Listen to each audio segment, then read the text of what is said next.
Assalamualaikum warahmatullahi wabarakatuh. Nama saya Nirmala Wahyuningtyas Budiarti dari kelas 12 Kimia 2 ingin menjelaskan atau meresensi cerita tentang Denia Senandung di atas awan. Denia Senandung di atas awan di peran utamanya yaitu Albert Tom Joshua itu sebagai Denias. Film ini merupakan film dari karya Jeremias Nyangwe dan Monty Tiwa dengan disutradarai oleh John Derantau. Denia Senandung di atas awan merupakan sebuah film yang wajib ditonton oleh mereka yang peduli tentang pendidikan di Indonesia. Film ini diambil dari kisah nyata yang memberikan banyak motivasi untuk tetap mencari ilmu. Film ini menceritakan tentang perjuangan seorang anak suku pedalaman Papua yang bernama Denias untuk mendapatkan pendidikan yang layak. Seluruh setting dilakukan di Pulau Cendrawasih. Cerita dalam film ini merupakan adaptasi dari kisah nyata seorang anak yang bernama Denias. Film ini mengisahkan sebuah perjalanan hidup seorang anak kecil dalam menggapai cita-cita dan impiannya. Usia anak itu adalah usia anak sekolah dasar, kira-kira umur 9-12 tahun. Ia hidup dalam lingkungan masyarakat di suku Borneo, tepatnya di daerah Papua Irian Jaya. Nama anak itu adalah Denias. Ia tergolong seorang anak dari keluarga miskin. Meskipun demikian, ia memiliki cita-cita dan impian yang sangat tinggi, yaitu bersekolah. Di daerahnya tidak ada lembaga sekolah secara resmi dan layak dijadikan sarana belajar dan pembelajaran. Selama itu, ia dan anak-anak kampung yang lain bersekolah di sebuah honai, yaitu sebuah bangunan rumah yang saat itu dijadikan tempat belajar darurat yang kondisinya sangat memprihatinkan. Denias merupakan seorang anak yang pandai, cekatan, berbakti kepada orang tuanya, serta berobsesi tinggi. Di sekolah dan di lingkungan bermain, ia memiliki seorang teman yang selalu mencuranginya dan berbuat tidak baik kepadanya. Dia adalah Noel.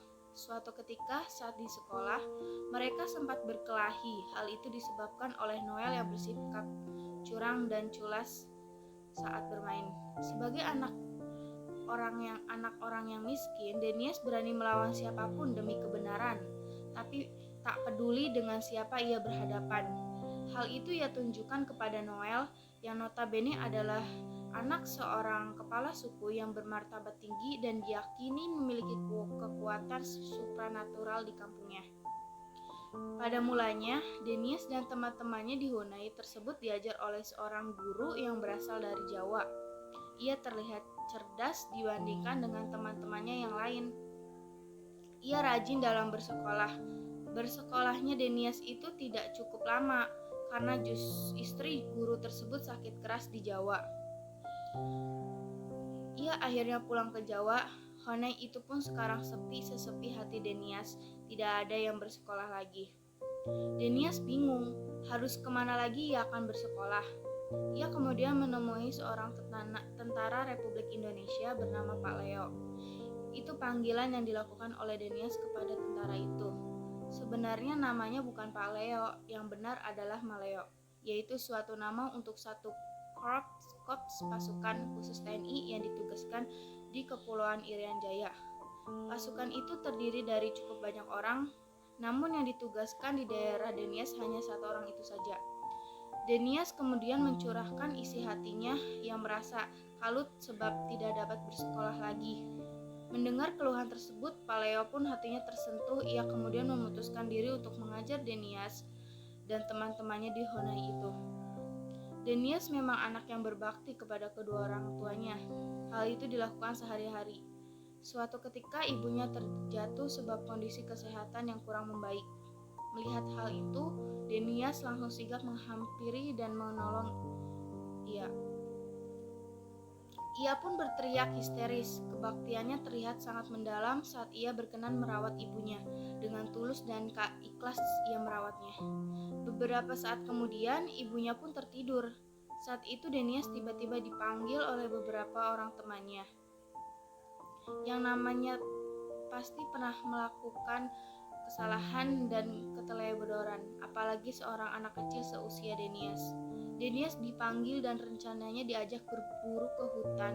Ia dipaksa ikut oleh teman-temannya. Ia bingung, ia berada dalam sebuah dilema antara merawat ibunya dengan paksaan teman-temannya.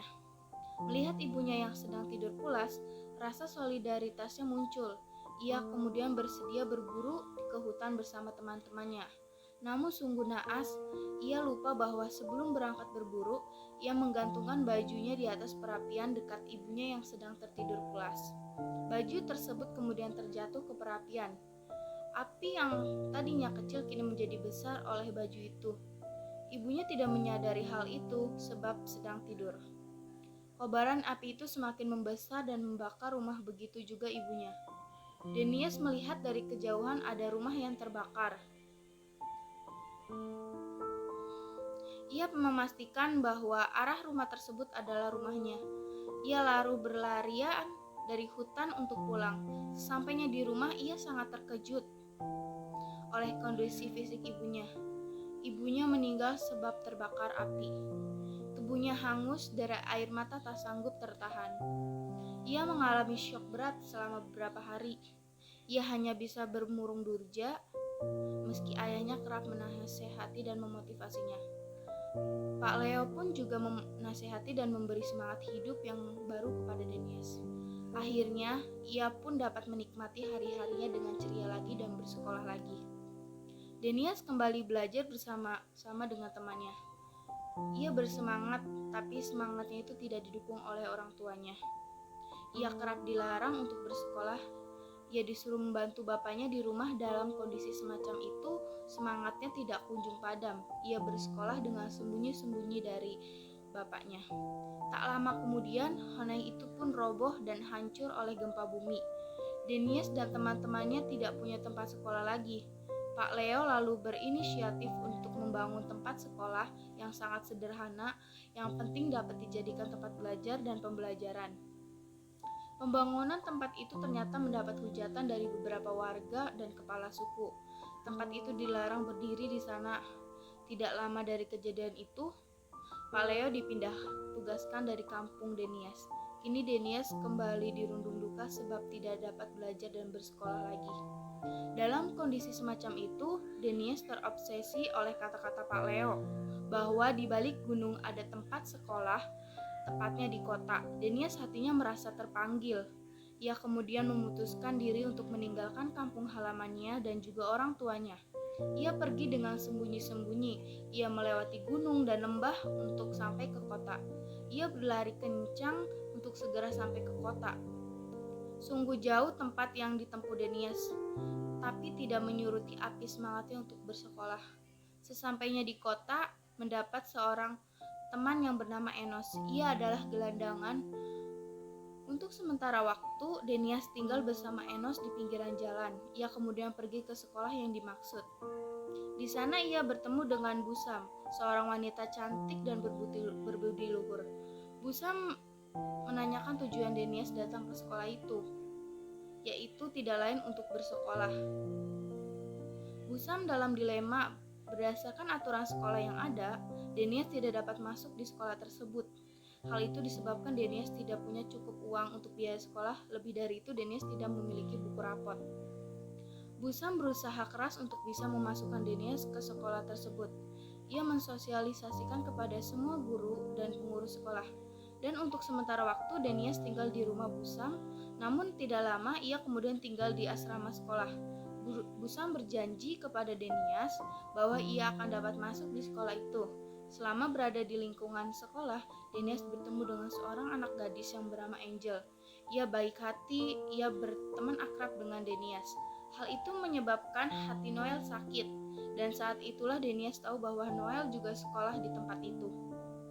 Denias mendapat syarat dari Busam bahwa jika ia ingin diterima di sekolah di tempat itu, ia tidak boleh nakal dan membuat ulah meski ia mendapat perlakuan kurang baik dari teman-temannya.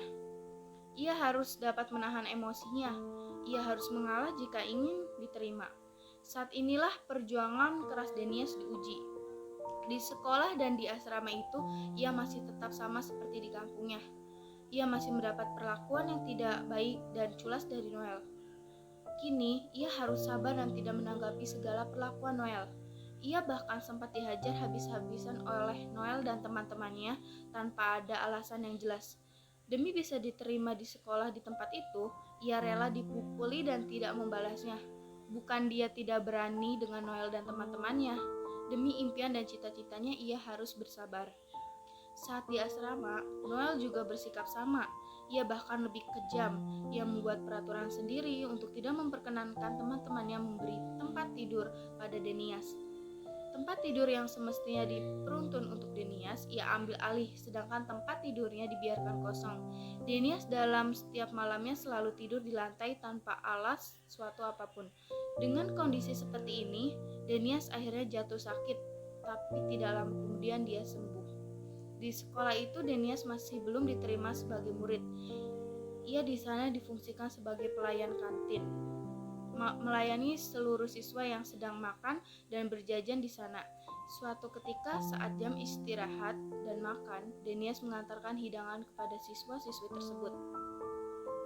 Denias dalam menjalankan tugasnya kembali mendapat perlakuan yang kurang baik dari Noel.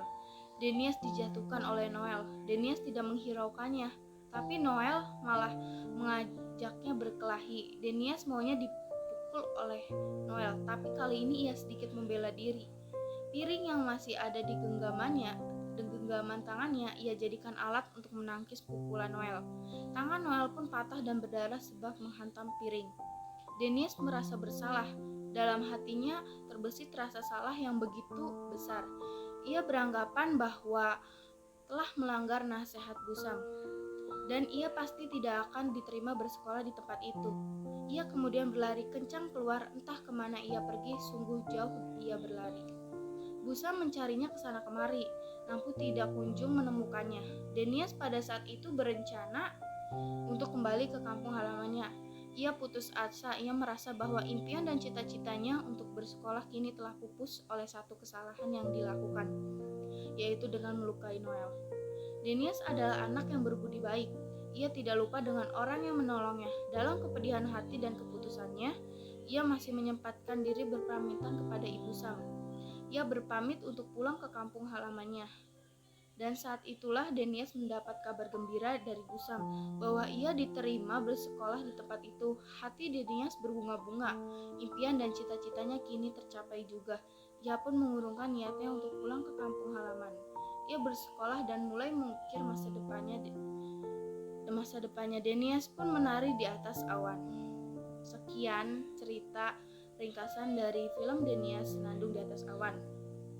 Manfaat dari cerita ini menurut saya itu film ini membuka pandangan kita tentang betapa pendidikan layak di negeri ini masih sangat mahal, masih sangat rumit, dan masih banyak diskriminasi yang tidak masuk akal.